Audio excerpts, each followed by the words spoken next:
Hey guys, today we're going to learn Seven Nation Army by the White Stripes.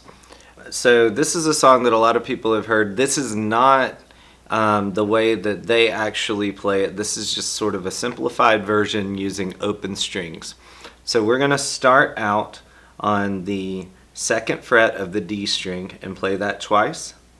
Then go to the G. Then back to the 2nd fret on D.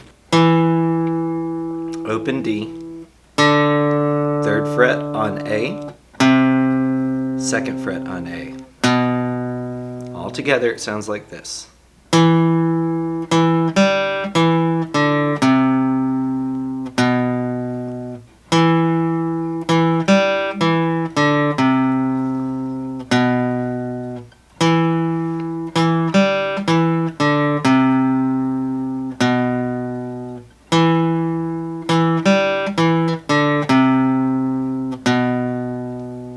And that's pretty much it. If you'd like to learn an easier version of this song, then check out the next video that shows you a really simple way to play it with only open strings and just a few frets. See you next time.